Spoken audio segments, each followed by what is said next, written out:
abafise ububasha n'abaganza isi y'umwiza nimwe mu mbi z'ahantu ho mu ijuru. 13 kubw'ivyo mwabire ibigwanishwa byose by'Imana kugira ngo mushobore kudatsindwa ku munsi mubi, kandi nimwaheza byose mugahagarara mushikamye. Izina ry'Imana yacu rihabwa icubahiro. Ari mvuze ngo izina ry'Imana yacu rihabwa icubahiro.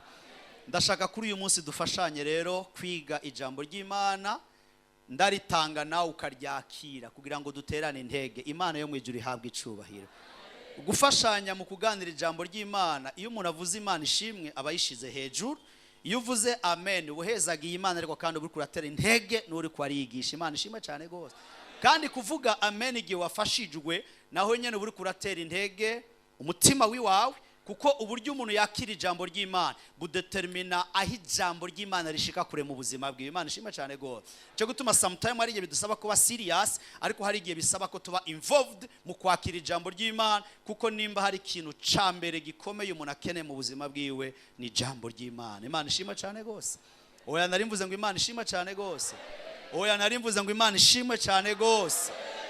Ndashaka rero kuri uyu munsi, numvise Imana yashize mu mutima wanje guhera ejo mu ijoro ijambo tugiye kuganira, ico nise amamine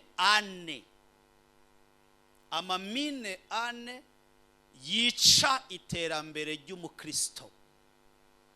Mine zine zica iterambere ry'Umukristo. Impamvu tugiye kuyiga n'uburyo bwo kumenya Abansi Bane canke amamine ane abangamira iterambere ry'ubuzima ry'Umukristo, ariko kandi ni n'akaryo ko kuyamenya kugira ngo tuyategure mu buzima bwacu, yoye guturikana iterambere ry'ubuzima bwacu. Imana ishimwe cyane gose. Cyo gutuma nshaka tubanze kwanza tuganire ibijanye n'amamine ane yica iterambere ry'Umukristo. Mbega kubera iki ari ngirakamaro kubimenya?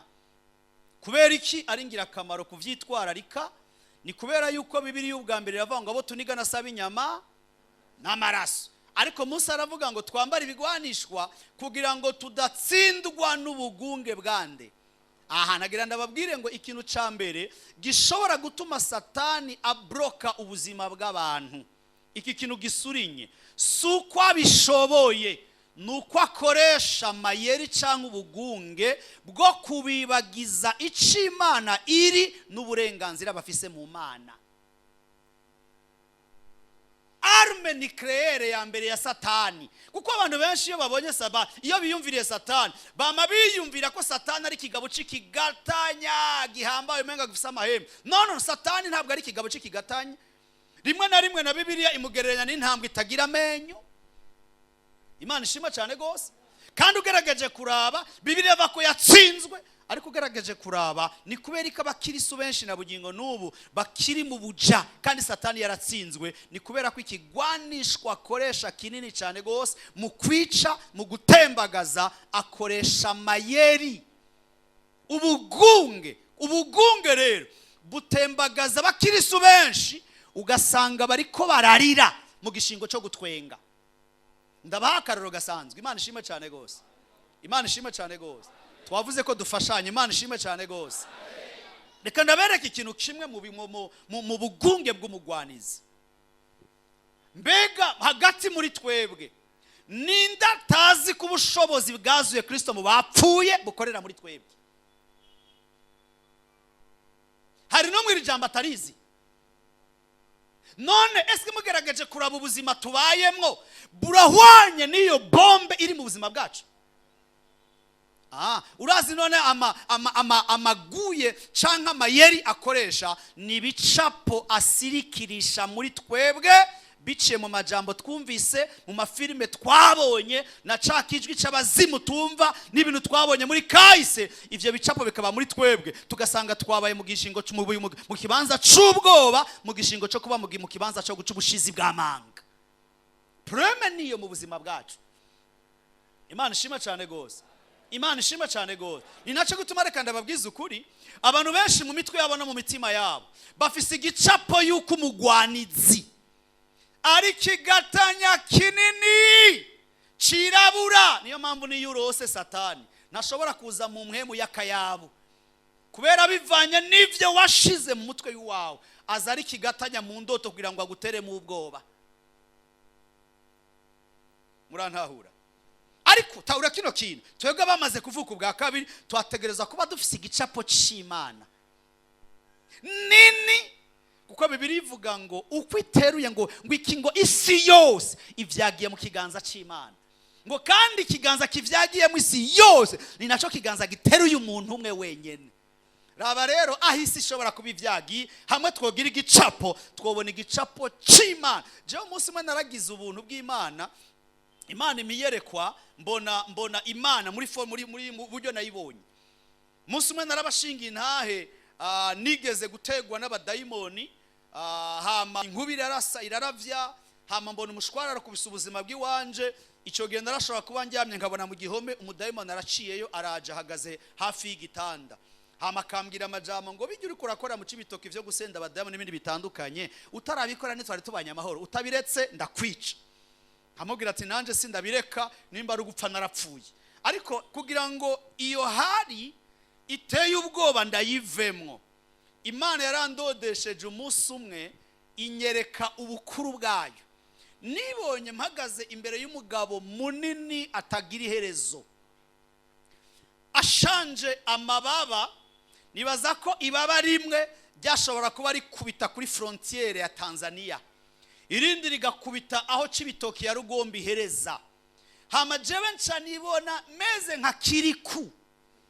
Abantu baze kubona dessin anime ya kiriku, ndakanu kameze nka kanyegera imbere y'Imana nini ivyibushe. Hama numva ijwi ryayo risa niriva mu mababa risuma nk'amazi menshi. Numva mpamagaye mu izina, arambwira ngo John, ijwi ridahera rifise amaeko menshi, irambwira ngo fear not, I'm your God, I'm your provider. Iryo jwi niyo nciye mu bihe bikomeye.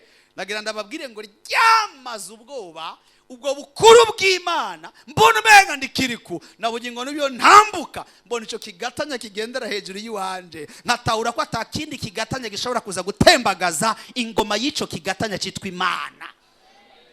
Mana shima cyane gose. Ivyo rero birashobora gutuma no mwijoro niyo novyuka nkumva odere y'abadayimoni bameze gute, sishobora gutangura gupanga karate, kuko ari abantu mukwirukana abadayimoni atanga upaka ngo kwajina na Yesu. Oya, ico si gihambaye cyane gose. Igikomeye cyane ni izina rya Yesu wavuze n'uburemberezi bwo kurera Imana ufise mu mutima wawe. Kuko Satani maze kubona n'abantu benshi mu buzima bwabo bafata n'ibipanga n'imbugita, ugasanga n'ibibando bariko barakubitasi ngo kwa jina la Yesu, kwa jina la Yesu. Maze kubona abantu yoko rasenda abadayimoni. Nigeze kubona umuntu yari karirukana abadayimoni mu muntu, aca aravuga izi mwemu mbi zirafisa agasuzuguro rero, aca agenda acomeka ipasi muri kura, aca afata ya pasi ishusha yikubita umuntu ngango soka. Oya, nturi kuraturira abadayimoni, uri kuturira umuntu, kuko abadayimoni baturigwa n'umuriro wa mpemu yera uvangatiranye no kwizera ko gutahura ubukuru bw'Imana itaneshwa mu buzima bwawe. Aho rero Satani amaze kuhabona araza kugerageza, ariko abafisi icapa kimwereka ngo aha nihinjigwa, kuko umwami w'abami yaramaze guhishura ubasha bwiwe mu izina rya Yesu. Rero rimwe na rimwe amaguye canke amayeri y'umugwanizi atwibagiza ic'Imana iri n'uburenganzira tugifise, tukabaho turi abana b'abasegererezi, kandi papa ari umutunzi w'abatunzi. Iyumvira umugabo ashobora kuvuga, bene data, iyumvira umugabo ashobora kuvuga ngo nusaba amahanga nzoyaguhuyaganze. Ese uyo mugabo wumva ari mugabo muto?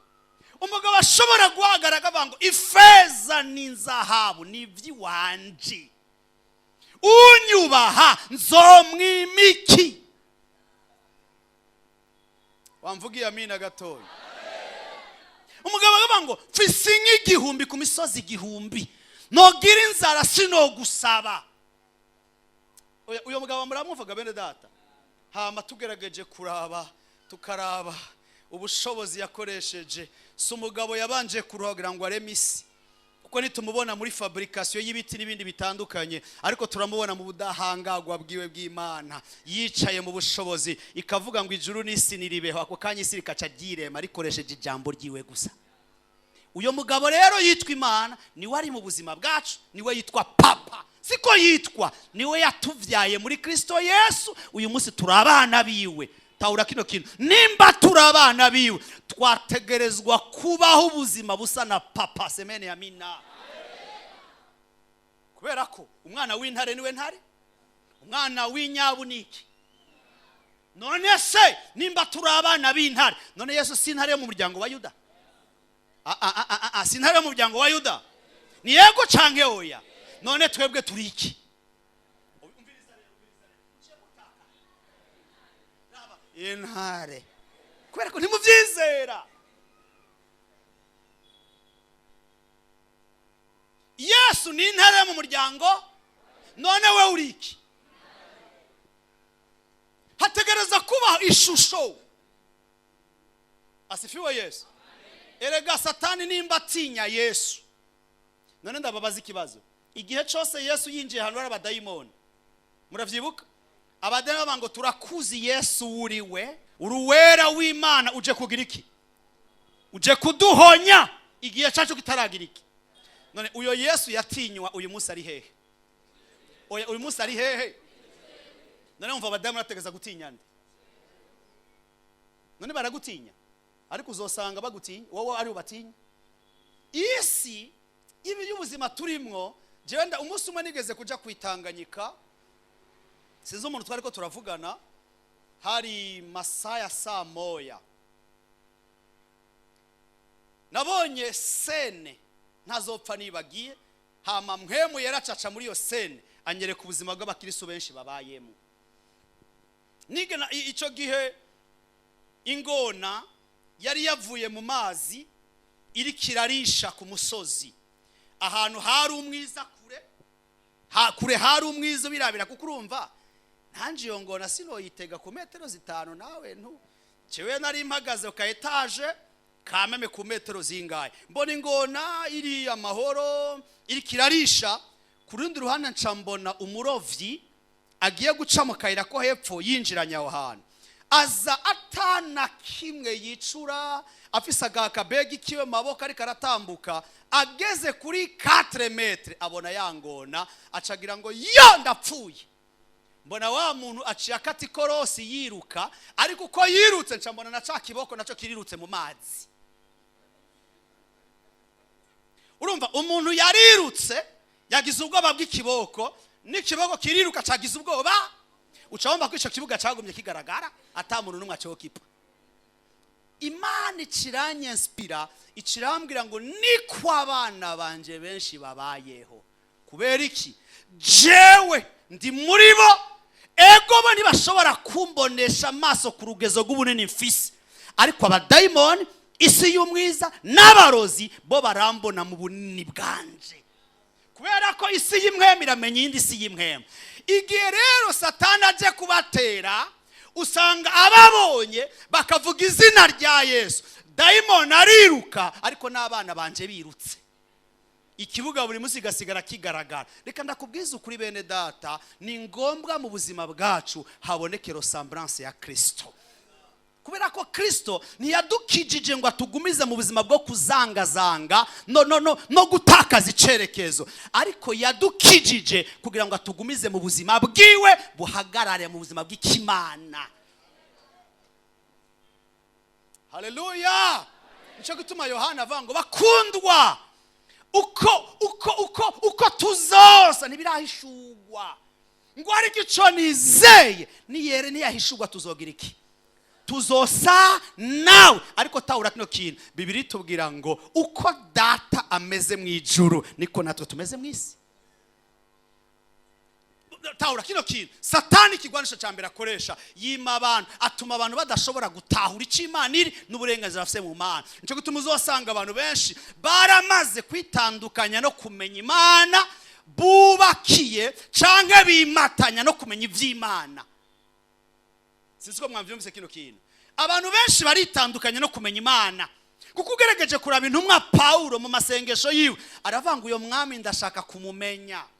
Menye uburebure bwiwe, menye ubwaguke bwiwe, menye profondeur yiwe, ariko shike ku rugezo rwo gufata icatumye nanje mfata. fatwa mwana majama ngere ku rugezo rw'ubushobozi. Ariko uyu munsi mugerageje kuraba abantu bariko baratakaza kumenya Imana, kuko tawura kino kintu bene data, mu kumenya Imana niyo harimo kwimenya. Sinzi ko ari umuntu yanyumvise.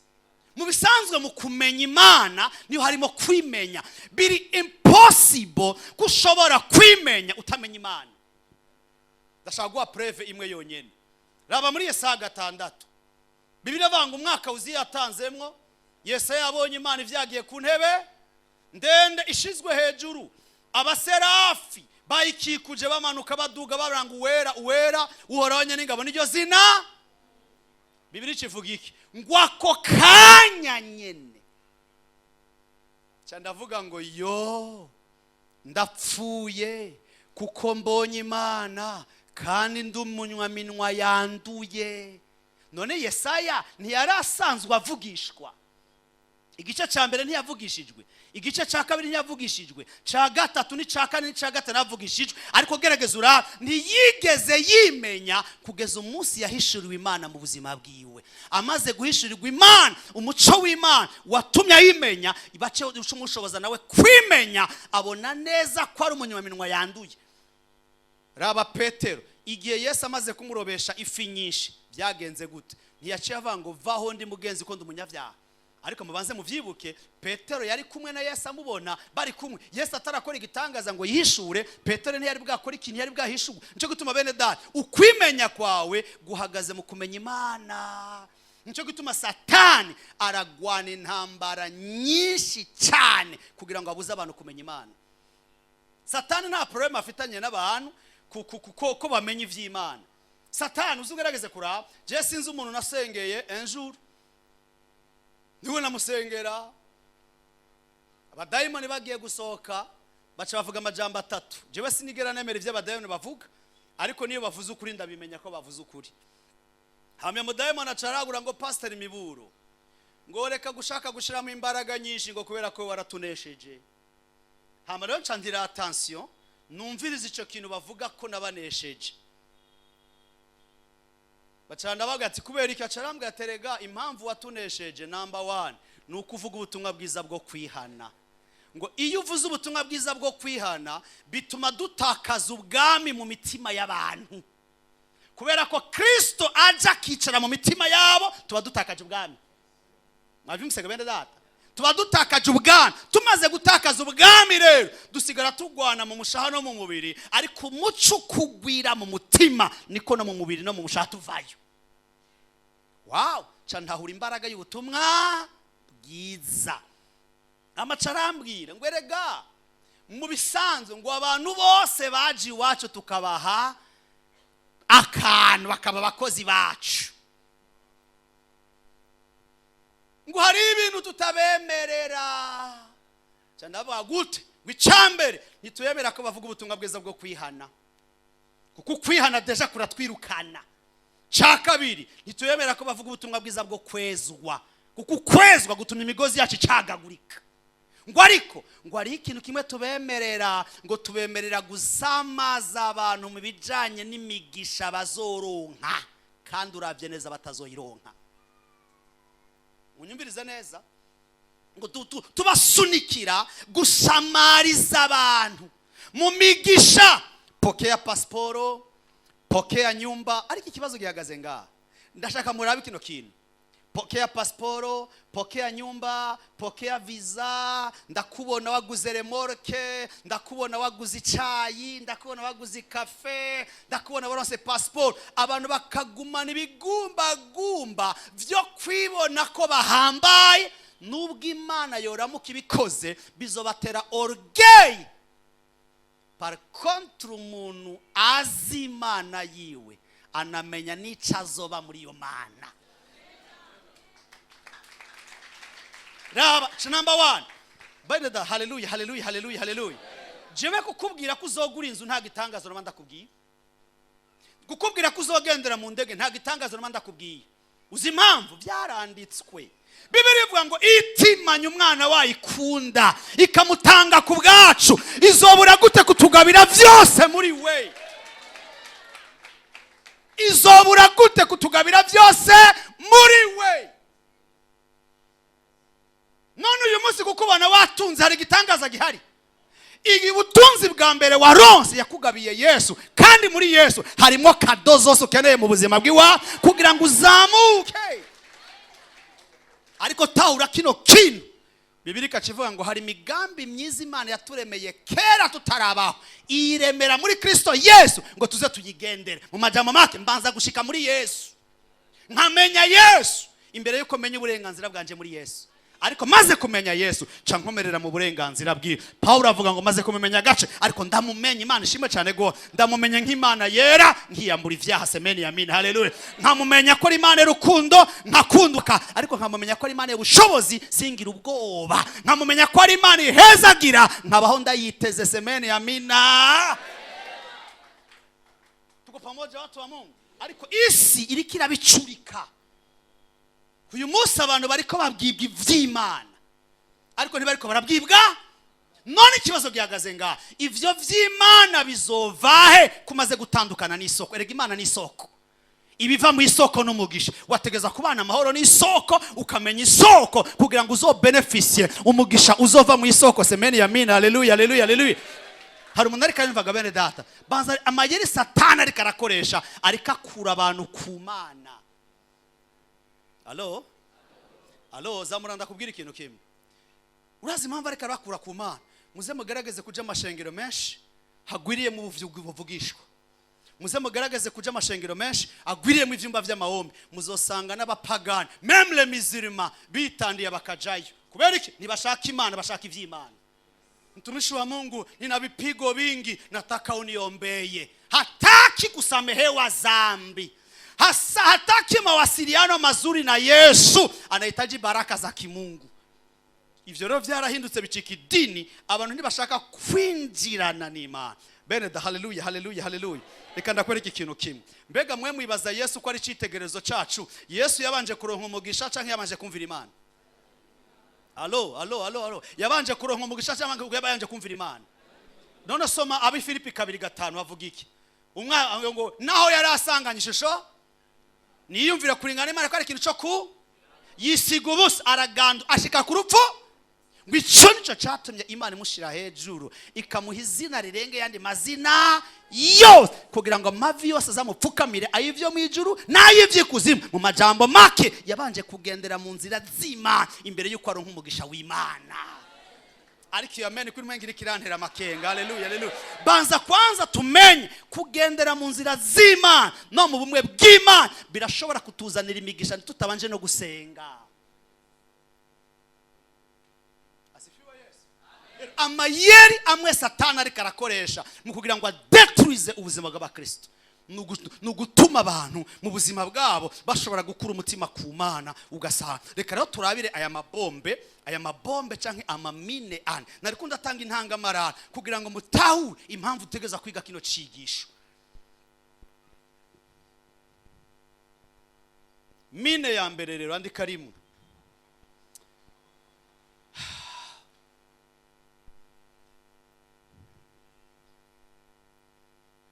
Mine ya mbere.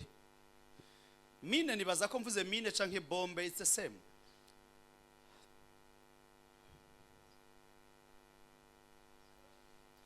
Mine ya mbere ni gushaka umugisha kuruta gushaka Imana. Yo, kushaka umugisha kuruta gushaka Imana, kurondera umugisha, guhahamira umugisha kuruta guhahamira canke kurondera Imana. Iyo ni mine ya mbere isambu iterambere ry'Umukristo. Kuko iterambere ry'Umukristo rihagaze mu mico ibiri. Hari iterambere ryo mu buryo bw'impwemu, hakabaho n'iterambere ryo mu buryo bw'umubiri. Ariko mubanze mutahure shengero ry'Imana. Haleluya. Garuka gatoyi sigure kino kintu kugira ngo tujane twubatse urufatiro rwiza. Ndashaka kino kintu mu gitahure, kandi nimwagitahura kiri très important kurusha ibindi. Tahura kino kintu, Umukristo wese ategereza kujana n'iterambere zibiri. Ijambere ni iterambere ryo mu buryo bw'impwemu, rimuhesha kunywana n'Imana neza, mu mahoro yuzuye, mu bwaguke bwuzuye, no mu gukura mu kumenya Imana. Kubera yuko sinzi ko murabona uko umuntu agenda akura mu kumenya Imana niko imitwaro igenda itibagurika. Apana kubera ko Imana yayishuye, nubwo itayishuye usanga igenda itibagurika kubera ko ivyizigiro no kwizira bemeka muri wewe umenya neza ko umunsi Imana izokuremera inzira. Ko pamoja watu wa Mungu, ikigaragaza umuntu ariko arakura mu bucuti bwiwe n'Imana n'urugezo rwo gutembagara canke rwo koroha rwo gutakaza poids y'ikintu citwa imitwaro. Ukabona uri umukristo ugenda n'imitwaro umenga uri macungwiste, hauyakuwa. Shaka umaze imyaka 100 mu rusengero hauyakuwa, kubera yuko abamaze gukura baratawurendo jambo. Twiremereze ingata yiwe wahutse kuko ari umugwaneza yoroheje. Iyo ugiye ugasenga ukabimuremeka ikintu ca mbere wunguka. Raba Bibiri ivuga abi Filipi 4 ku murongo w'indwi harabanga ivyo dukenye bimenyeshwe Imana mu gusenga no kwinginga bifatanije no kugira iki. Raba igice gikoreka ngo maze amahoro y'Imana arutukwemenwa n'umuntu wese azoshibamira umutima wawe. Ikigaragaza ko Imana yatwishuye sivyo twabonye twasengeye, na amahoro amaze gufata ikibanza mu mutima wacu tukaba hatamutwaro dufise kubera ko twawubwiye Imana. Hari abantu muri mwebwe mwasengeye amamodoka ndi imbere y'Imana ntaraza, ariko murayumva muri mwebwe murabumbwe. Asifiwe Yesu. Sindiko numva amina. Asifiwe Yesu. Hari abantu muri mwebwe mwasengeye abagabo nibaraza nana gacuro, ariko imutima nyirabumbwe kubera iki? Murabizi neza ko nubwo abagabo ari bake uwa wari muri abo bake. Mwarasengeye akazi murabumbwe, apana kubera ko mwakabonye, kubera ko mwamaze gufata umutwaro muwutiburira kuri Yesu. Amahoro y'Imana njira muri mwebwe, ntimugiturika ntimukibabazwa, kubera ko ikintu ca mbere kigaragaza ko umuntu yishuwe na amahoro y'Imana atembagaza umutwaro. Tuko pamoja watu wa Mungu. Iterambere ryo mu buryo bw'impwemu rivyegwa no kwinjira ariko rero haca haba ico bita iterambere ryo mu buryo bw'umubiri. Iterambere ryo mu buryo bw'umubiri n'amagara meza. Imana ishimwe cyane gose. Amagara meza, kuroranirwa mu vy'ubutunzi, urugo rwiza, abana beza, amafaranga menshi, akazi keza, imodoka nziza n'ibindi byose vy'ibifadika ushaka. Ariko nagira ndababwira ibanga rikomeye. Tahura ko iterambere ryo mu bifadika, haleluya haleluya haleluya haleluya, kano kantu mukumvirize neza. Iterambere ryo mu bifadika ku bantu bataramenya Yesu rirashobora kutarongorwa n'Imana. Sawa, bakaroranirwa kwa bahati nasibu. Ariko iyo umuntu amaze kuvuka ubwa kabiri akakira Yesu umwami n'umukiza, banza utahure ko acika umuja w'Imana, agacika umugurano, ntasubira kugira ijambo. Ni Imana icika papa, igacika shefu, niyo imufata ukuboko mu ntambuko zijanye n'iryo terambere. Murantahura. Par contre rero iryo terambere ntirishobora kuza uko rishaka, riza uko data rishaka. No mu gihe data rishakiye ko bivanye n'urugezo rwo kuguhingura mu mutima wawe. Allo, hari umuntu ariko aranyumva? Ni naco gituma tahura kino kintu. Hariho inzira abapagani bashobora kuroranirwamwo, we wayigerageze bikanka. Kubera iki? Abapagani babeshwaho n'imvura igwira abantu ababi, ariko twebwe turi mu mugisha w'abana dufashwe mpiri na Kristo Yesu. Nico gituma iterambere ry'ibifadika hari igihe uzosanga rihwanye no kwinjirana neza na Kristo kwacu mu buzima bwacu. Nimwanyumvise? Iterambere ry'ibifadika hari igihe uzosanga urufatiro rwawe ari kwinjirana neza na Kristo. Nico gituma uko umuntu yinjirana neza na Kristo akitondera ivyageze ivyakamenya principe z'ubwami, niko Imana igenda imuhishurira inzira yaremeye iterambere ryiwe. Ariko uko umuntu yamenye Yesu, ndasubira mu uko umuntu yamenye, uko umuntu yicomora kuri Yesu, niko utaravye neza ushobora gusanga n'iterambere ry'ibifadika yaritakaje. Kubera ko iterambere ry'ibifadika kuri twebwe n'umugisha ukomoka ku Mana. Haleluya, haleluya, haleluya. Ariko uwo mugisha ubanza kuza kubera ko turi b'Imana ndani ya Ukristo. Nce gutuma mu buzima bw'iwanje munyumvirize neza, jewe sinigeze nkina rona, kandi je sinigeze nkina kazino, jewe sinigeze mpariya, nta n'ivyo nzokora. Kubera impamvu rona, gupariya, kazino ni bahati nasibu. Birashoboka canke nibishoboka, ndashobora kurya canke singe, iyo ni bahati nasibu. Ariko jewe hari Imana yaciriye ubuzima bw'iwanje w'umugisha, yarambwiye ko izompezagira mbaho ni na uhakika najua kama siku moja nitabarikiwa. Sichaki kuchanganya imani yangu, nitabarikiwa kwa maana najua nikitembelea ndani ya utakatifu atanibariki.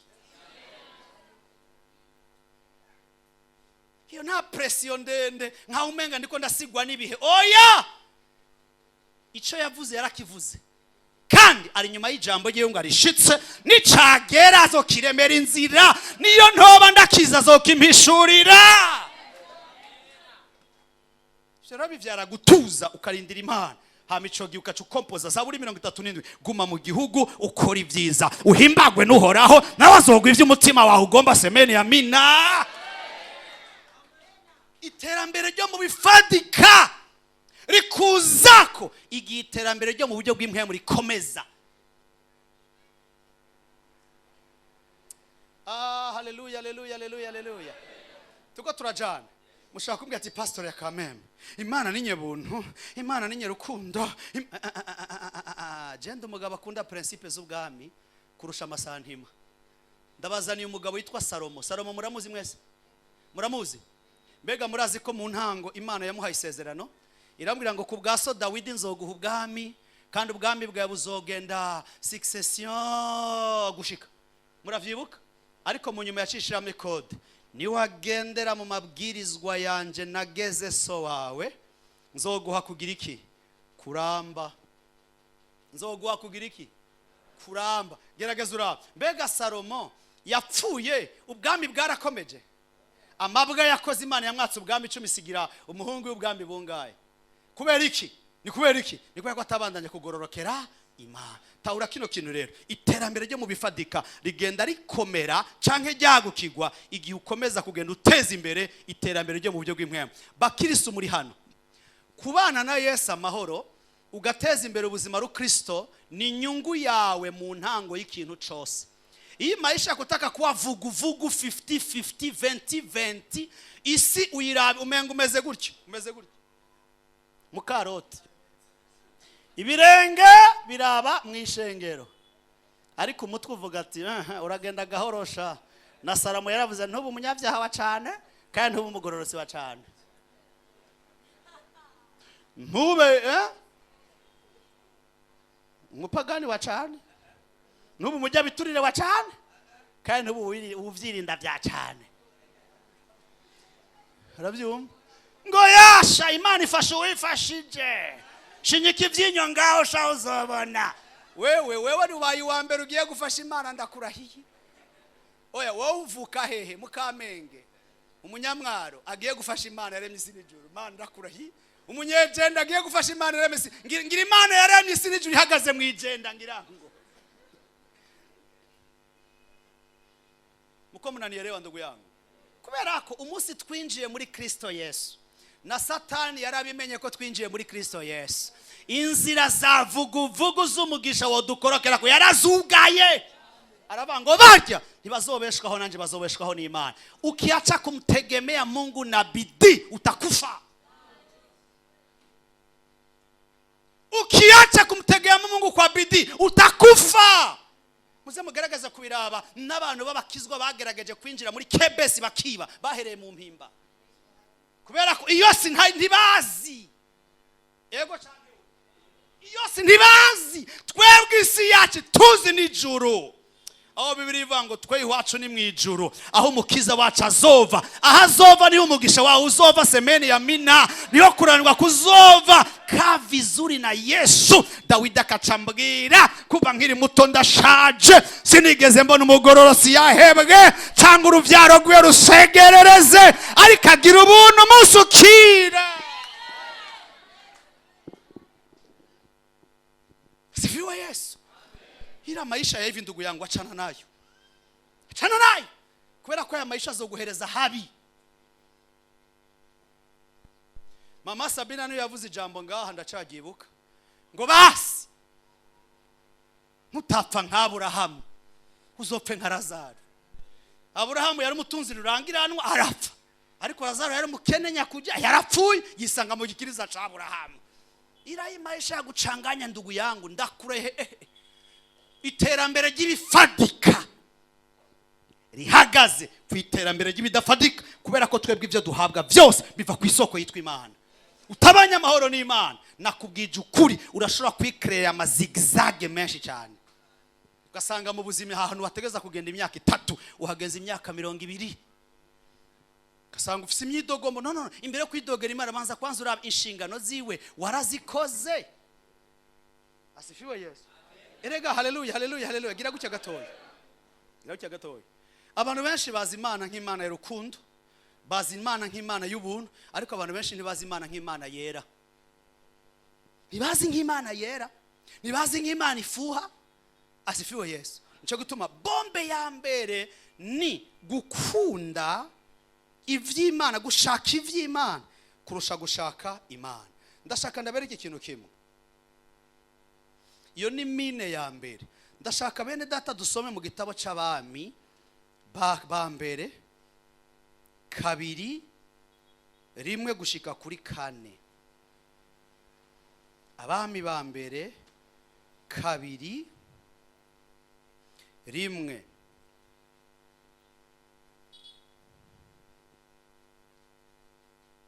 Urabe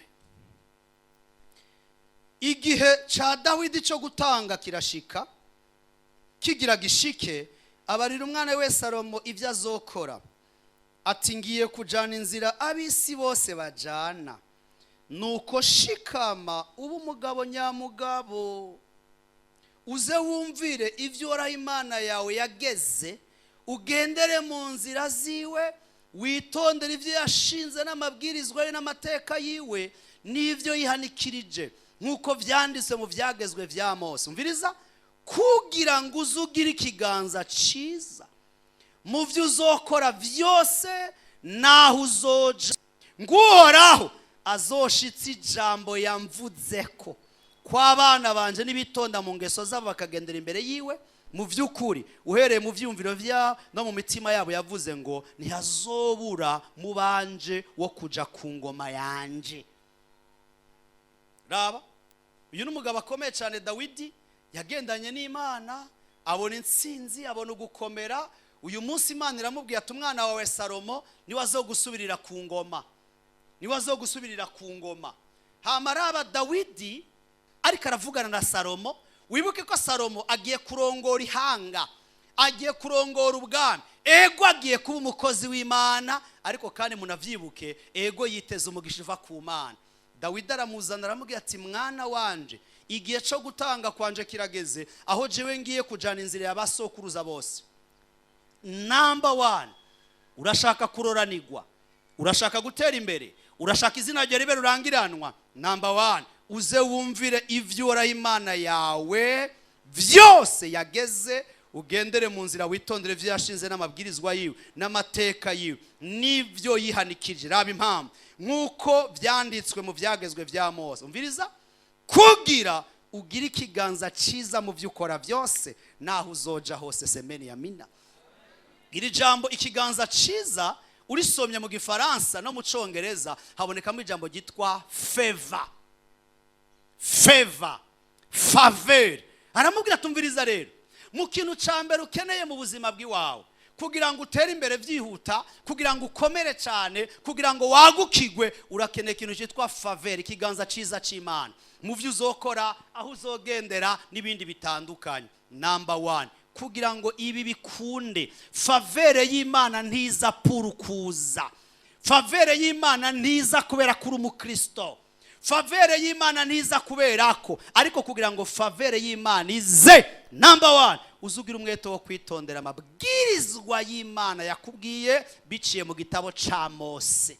Ivyo rero ni wagenda nkuko bibereye, uzororanirwa. Aho ubona Dawidi yareka aramubwira iki? Yareka aramubwira ati banza kwanza utumbereze maisha ya kiroho, banza utumbereze imigenderanire yawe n'Imana. Imigenderanire n'Imana niyamara kumera sava, Imana izoguha ikiganza cyayo kigendana nawe. Ariko wamvugiye amina kweli? Haleluya. Kubera ko Bibiliya ivuga ngo iyo umuntu yuzuye n'Imana ngo imuha kuzura n'abansi biwe. Haleluya. Gerageza urabe mu gitabo cyo gucoca ivyo ku ngoma 200, igitabo cya kabiri ivyo ku ngoma 220. Turabona Yoshefati. Yoshefati Bibiliya ivuga ko yari umugabo akunda Imana, akayubaha, akayitinya. Umunsi umwe ngo ibihugu bishika kuri 4 biramutera. Yoshefati agira ubwoba. Amaze kugira ubwoba, Bibiliya itubwira ngo hamagaza Abisirayeli n'Abayuda kugira ngo basenge. Asenga isengesho rikomeye, arabango Mana ngo aba bantu batubujije kwirukana muri iki gihugu nibo bagarutse ngo badukure mu ishamvu waduhaye, twe nta nkomezi dufise zo kubanesha, ariko mu kiganza cawe harimo imbaraga zituma ata muntu umwe ashobora kuguhangara. Bibiliya itubwira ngo Yoshefati akoranya abantu. Imana iramubwira ngo umviriza rero, wewe tekana, uzozindukire kare mu gitondo, hama wihagararire urabe ivyo nzokora. Yoshefati mu gitondo aca afata Abayuda, afata ngo arababwira ati inkoho, ibigwanishwa byose tia chini. Number 1, nimushajishe ukwera, nimwiyeze, nimwitunganye, nimuhagarare neza, hama muze dutonde urugamba. Imana yera niyahagarara ku kwera kwacu iraza kuba hagati muri twebwe. Niyamara kuba hagati muri twebwe, ikiganza cyayo kirashobora gukora ibitangaza. Burya bene data, hari igihe twiruka cyane tugasiga Imana aho dutege tuyikenereye, ariko iyo tunywanye nayo intambuko imwe y'Imana irashobora kukurutira intambuko 10,000 z'abantu.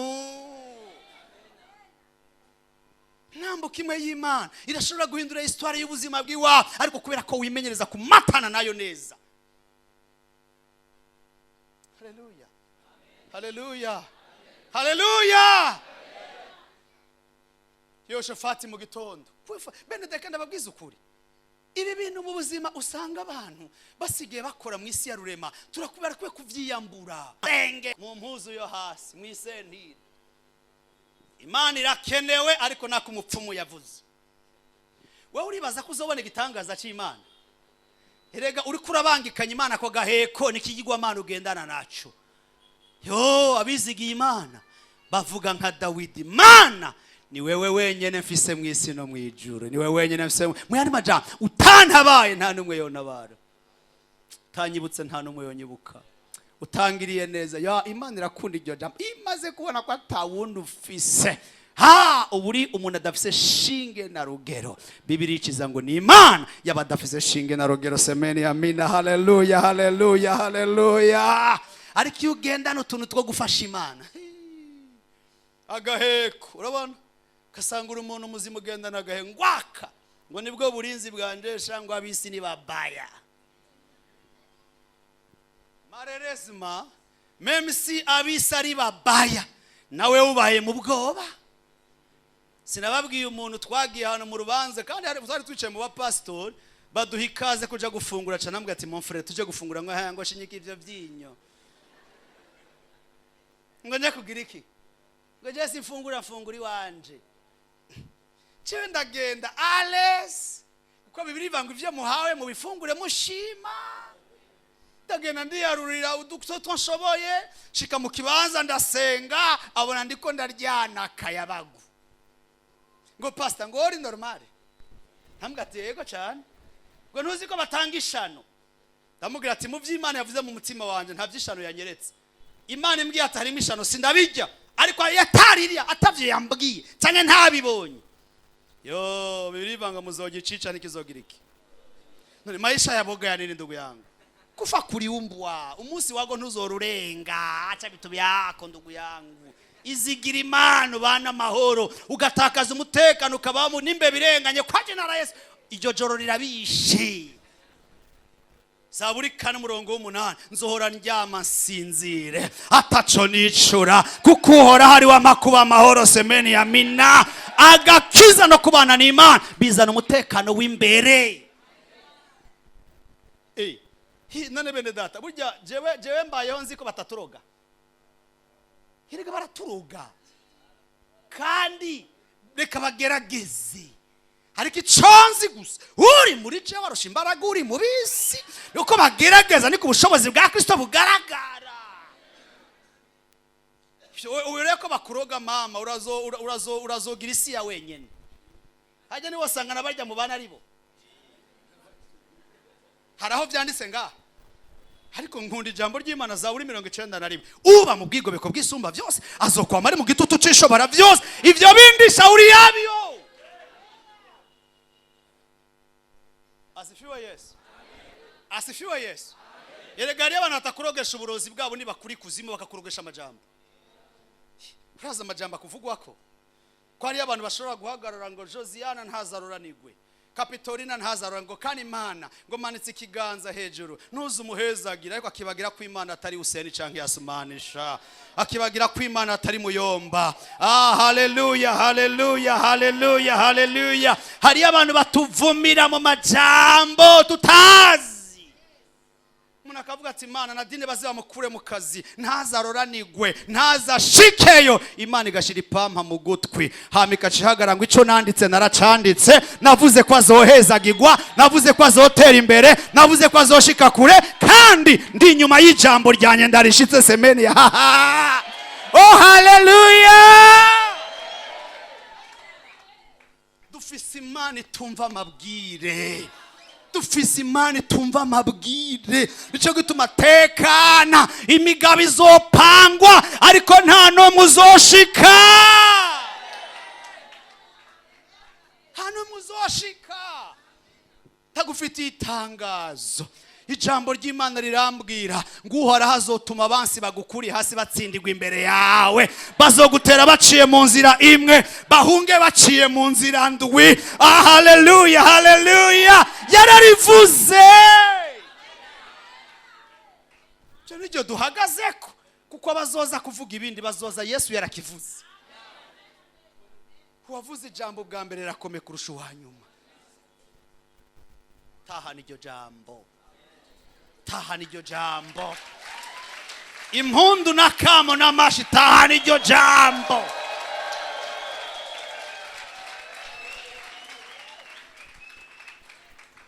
Hagarara ku maguru yawe.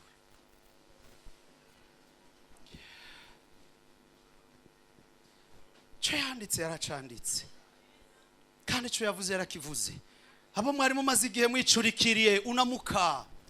Ema tambuka n'ubushizi bw'amanga kuko ico yavuze yarakivuze. Ico yanditse yaracanditse.